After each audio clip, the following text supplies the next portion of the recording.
तर राज्यभरातल्या पावसाच्या स्थितीसंदर्भात जाणून घेऊया। 23 जुलैपर्यंत रत्नागिरी जिल्ह्यात मुसळधार पावसाचा इशारा। रात्रीपासूनच जिल्ह्यात मुसळधार पावसाच्या सरी। काजळी नदी दुथडी भरून वाहू लागली।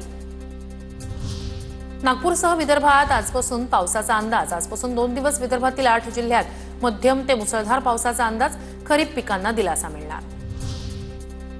सोलापूरच्या माढ्याच्या ग्रामीण भागात पावसाची हजेरी। पावसामुळे बळीराजा सुखावला। महिन्याभराच्या प्रतीक्षेनंतर पावसाने हजेरी लावल्याने शेतकऱ्यांमध्ये आनंदाचं वातावरण। खडकवासला धरण क्षेत्र 79.02% भरलं। गेल्या वर्षीपेक्षा 10 टीएमसी पाणीसाठा जास्त। सुरुवातीच्या काळात चांगला पाऊस झाल्याने धरण क्षेत्रात पाणीसाठा वाढला। पश्चिम विदर्भातील अप्पर वर्धा धरणात 48.51% पाणीसाठा। धरण परिसरात दमदार पाऊस न झाल्याने अप्पर वर्धा धरण अजूनही पुरेसा पाणीसाठा नाही। दमदार पावसाची नागरिकांना प्रतीक्षा। बुलढाण्यातील जळगाव जामोद तालुक्यातील शेतकऱ्यांवर दुबार पेरणीचं संकट। सोयाबीनमध्ये हुमणी अळीचा प्रादुर्भाव। 2 एकर सोयाबीनवर रोटावेटर फिरवला। धुळ्याच्या साक्रीतील चिवटीबार ठिकाण पर्यटकांचं मुख्य आकर्षण।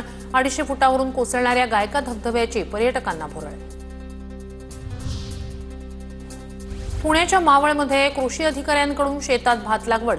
सध्या पाऊसही पोषक पडत असल्याने भात लागवडीला वेग। भात लागवड करत कृषी अधिकाऱ्यांकडून शेतात मार्गदर्शन।